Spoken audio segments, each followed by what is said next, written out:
Good morning, family. Welcome to today's Lessons for Life. Today is Monday, November 3rd, 2008, and today we're reading in Genesis chapter 35. And there's really a lot in this chapter. I'm only going to be able to touch on a little bit, but as always, I encourage you to read through the entire chapter. But Genesis 35, we're talking here about Jacob, and you remember in the previous chapter, his sons had actually killed the men that were in that land, and now they're actually fleeing because they know there's going to be retribution, or people are going to be coming after them. And God speaks to Jacob, and he tells him to go back to a place and to build an altar. And there's a couple of things that we can get from the beginning of this chapter that I believe is good lessons that we can use throughout our lifetime. And I want you to understand that as you're reading the Bible, and actually even as you're going throughout life in general, when you're dealing with people and when you see other people's lives in the Bible, or just in your daily course of life, there's two things you can do. You can learn from one.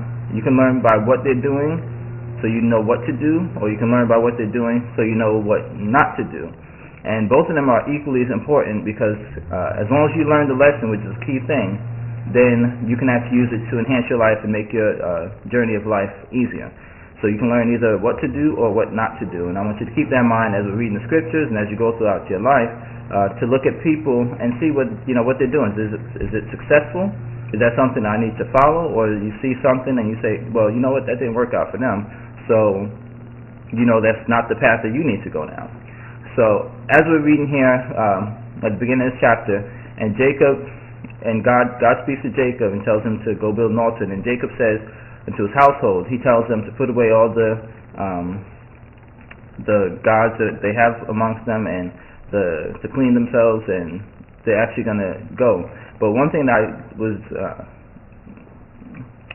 caught my attention as I was reading, I should say, was that they had other gods among them in his household, in Jacob's own household, that there was other gods among them. And that's an important lesson that we can learn in dealing with your own family.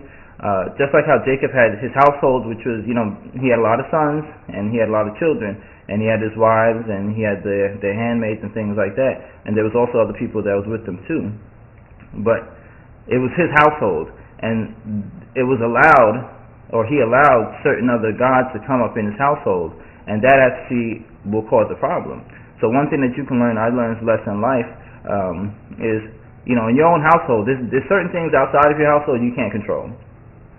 But there's things in your household that you can control, especially when your children are younger and they're under your cover. You're really in charge of them. But there's things that you can control. So as long as they're in your household, you need to make sure that there's only one God that they're serving, and that's following under the same belief that you have. So it's not any kind of divisiveness or any kind of separate thoughts.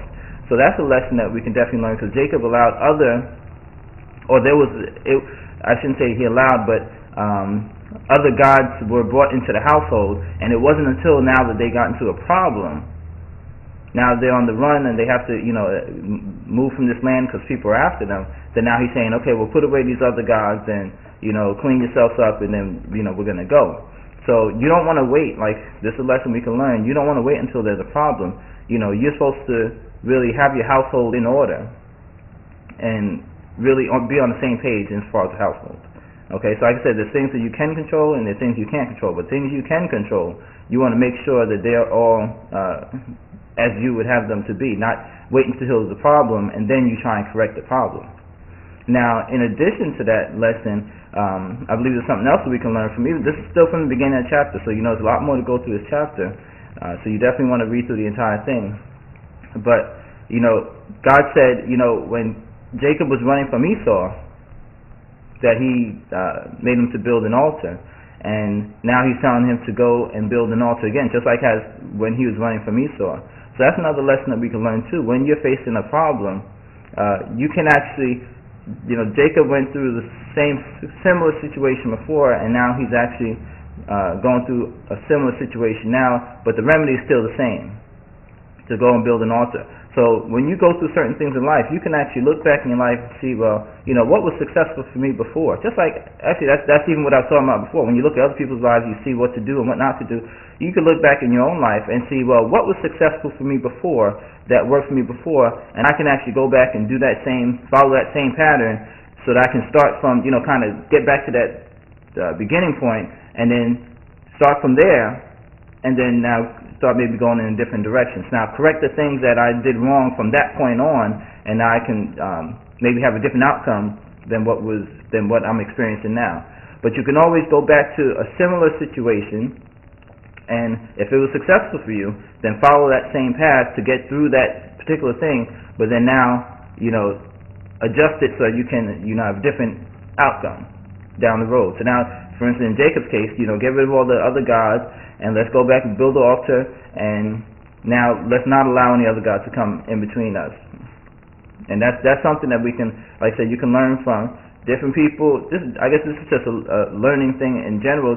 You can learn from other people what not to do, what to do, but you can also learn from yourself and different things that happen and that you were successful with before in the past, and see what you can do even in a situation that's a similar situation.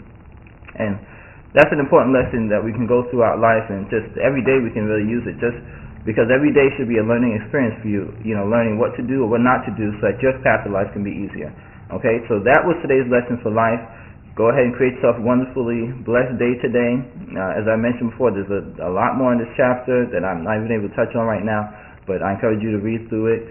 Create yourself a blessed day. Look for opportunities to learn something. There's always an opportunity wherever you are to learn something. Learn what to do or what not to do, so that way you'll have even a greater day today. All right? I will talk to you tomorrow.